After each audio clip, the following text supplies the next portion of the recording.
रात को 12 बजे के बाद किसे भूख लगती है? जब बेबी सिटिंग शुरू की थी तब तो उन्होंने कहा था कि बच्चा पूरी रात परेशान नहीं करता है, मगर इसे तो अभी भूख लग गई। आगे ना जाने पूरी रात कैसे निकलेगी। खुद से बात करते हुए मोना जैसे ही किचन से बाहर निकली तो किसी बच्चे के रोने की आवाज आने लगी। कभी खाना तो कभी रोना, कहाँ फंस गई यार मैं। कहते हुए जैसे ही वो बच्चे के खाने की प्लेट लेकर उसके पास पहुंची तो वो बच्चा कार्टून देखते हुए हंस रहा था।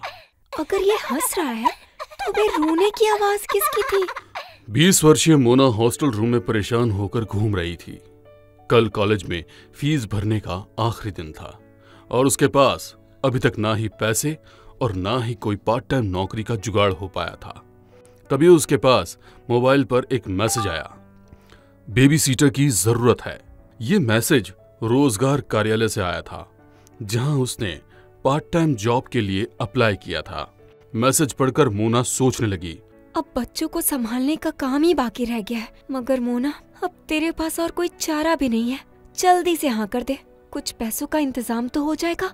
कुछ सोचते हुए मोना ने हाँ का मैसेज भेज दिया। तुरंत ही कंपनी की तरफ से सारी डिटेल आ गई थी। एक 6 साल के बच्चे को संभालना था क्योंकि उसकी माँ को किसी कारणवश ऑफिस में सारी रात काम करना था। 6 साल का बच्चा संभालना आसान काम होता है। सोचते हुए मोना ने हाँ कर दी। रात के 9 बजे हॉस्टल से स्पेशल परमिशन लेकर मोना दिए गए एड्रेस पर जाने के लिए निकली। अचानक मौसम खराब हो गया। तेज बारिश और बादलों की गड़गड़ाहट के बीच जैसे तैसे मोना दिए हुए एड्रेस पर पहुंची। देर रात हो चुकी थी मगर घर के बाहर घुप अंधेरा था। मोना ने जैसे ही घंटी बजाई दरवाजा अपने आप खुल गया। एक पल के लिए तो मोना को अजीब सा लगा, मगर तभी सामने एक महिला खड़ी होकर मुस्कुरा रही थी। मैं आपका ही इंतजार कर रही थी। मैं फिलहाल जल्दी में हूँ, इसीलिए जा रही हूँ। To do and not to do list बनाकर रखी है। बस इस बात का ध्यान रखिएगा कि आप ज्यादा एक्साइटेड ना हो, वरना उसे परेशानी होती है। वैसे तो रात को वो किसी को परेशान नहीं करता, मगर अगर कोई बात हो तो आप मुझे फोन कर सकती हैं।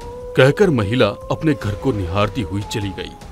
मोना ने अंदर आकर to do and not to do list check की तो उसमें कुछ भी नहीं लिखा था। मोना को खाली पेज देखकर हैरानी हुई। फिर वो धीरे धीरे बच्चे के कमरे की तरफ बढ़ने लगी। अंदर से 2 बच्चों के खिलखिलाने की आवाज आ रही थी। मोना को हैरानी हुई कि क्लाइंट ने तो एक ही बच्चा कहा था, फिर ये दूसरे बच्चे की आवाज कैसे? उसने धीरे से दरवाजे को धक्का दिया तो बेड पर एक बच्चा लेटा हुआ दीवार की ओर देखते हुए कुछ बातें कर रहा था। मोना ने पूरे कमरे में देखा तो वहाँ पर कोई नहीं था। हेलो बच्चा, आज से मैं आपका हर रात ख्याल रखूंगी। आप अभी किसी से बात कर रहे थे, कौन है वहाँ पर? मोना की बात सुनकर वो बच्चा धीरे से उसकी ओर पलटा और मुस्कुराने लगा। मेरी फ्रेंड सो रही है, चुप रहो। ये बात मोना के लिए बहुत हैरानी की थी क्योंकि वहाँ पर उसे कोई भी नजर नहीं आ रहा था। शायद बच्चे ने कोई इमेजिनरी फ्रेंड बनाया होगा। उसके बालों को सहलाते हुए बोली, वाह भाई, आपका फ्रेंड तो बहुत अच्छा बच्चा है जो समय पर सो गया। मगर आप क्यों जग रहे हैं? आपको भी तो सोना चाहिए। It's time to sleep now. नींद तो मुझे भी आ रही है, मगर मैं अभी नहीं सोऊंगा। पहले मुझे खाने के लिए कुछ दे दो, मम्मी ने फ्रिज में बना कर रखा है। बच्चे की बात सुनकर उसे गुस्सा आने लगा क्योंकि वो तो सोच रही थी कि बच्चे के साथ वो भी सो जाएगी तो सुबह कॉलेज में फ्रेश रहेगी, मगर बच्चा तो अभी सोने के मूड में ही नहीं है। देर रात मोना गुस्से में माइक्रोवेव में खाना गर्म कर रही थी। एक नजर उसने घड़ी की ओर देखा। घड़ी में 12:15 बज रहे थे। रात को 12 बजे के बाद किसे भूख लगती है? जब बेबी सिटिंग शुरू की थी तब तो उन्होंने कहा था कि बच्चा पूरी रात परेशान नहीं करता है, मगर इसे तो अभी भूख लग गई। आगे ना जाने पूरी रात कैसे निकलेगी। खुद से बात करते हुए मोना जैसे ही किचन से बाहर निकली तो किसी बच्चे के रोने की आवाज आने लगी। कभी खाना तो कभी रोना, कहाँ फंस गई यार मैं। कहते हुए जैसे ही वो बच्चे के खाने की प्लेट लेकर उसके पास पहुंची तो वो बच्चा कार्टून देखते हुए हंस रहा था।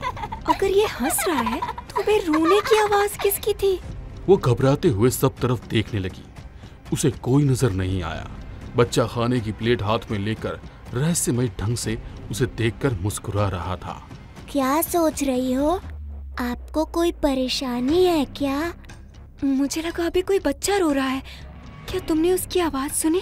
कहा ना मेरा दोस्त सो रहा है। हो सकता है नींद में डर के रो रहा हो। तुम उसके पास मत जाना वरना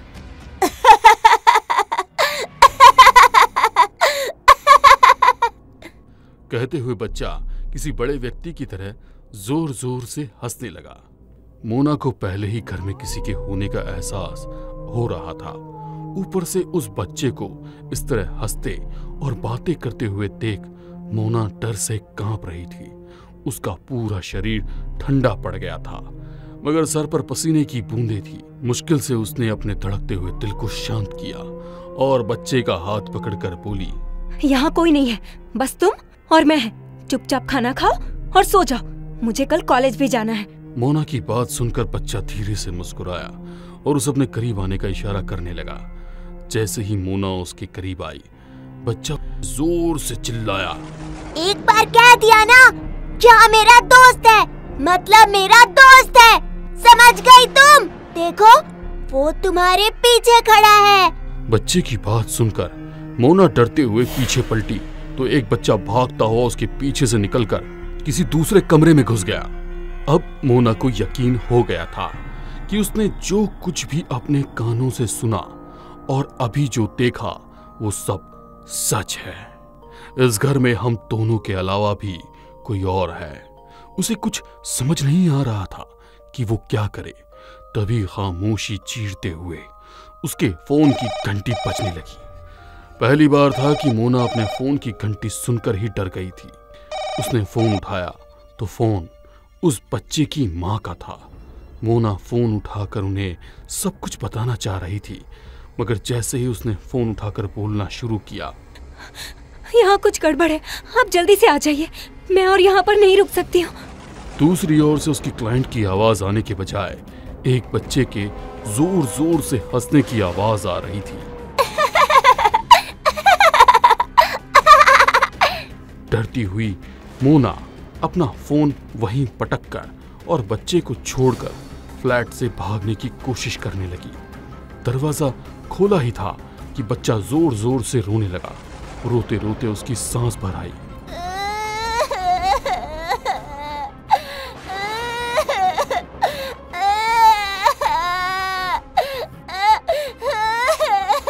ऐसी हालत में मोना उस बच्चे को छोड़कर नहीं जा सकती थी। जैसे ही मोना ने उसे चुप कराया, उसके पीछे खड़ा एक बच्चा जोर जोर से रोने लगा। उसे रोते देख मोना उस बच्चे को सीने से लगाए वहीं पर बैठी रही, मगर जब उस बच्चे की आवाज उसकी बर्दाश्त से बाहर हो रही थी, वो उठी और बच्चे को लेकर खुद को एक कमरे में बंद कर लिया। दूसरी तरफ वो बच्चा बार बार दरवाजा खोलने के लिए दरवाजे को बजा रहा था। डरते हुए मोना ने दरवाजा खोला। उसके हाथ में बच्चे का लकड़ी का बैट था। उसने बच्चे के सिर पर मार दिया। बच्चे के सिर से खून निकलने लगा और वो वहीं बेहोश हो गया। मोना ने राहत की सांस ली और आकर बच्चे के कमरे में उसके पास लेट गई। रात भर की परेशानी के कारण मोना की सुबह नींद ही नहीं खुली। अगली सुबह जब उसकी क्लाइंट घर में आई तो बच्चे को बेहोश देख जोर से चीखी। उनकी आवाज से मोना की नींद खुली। वो भागकर कमरे से बाहर आई। क्लाइंट बच्चे को गोद में लेकर रो रही थी।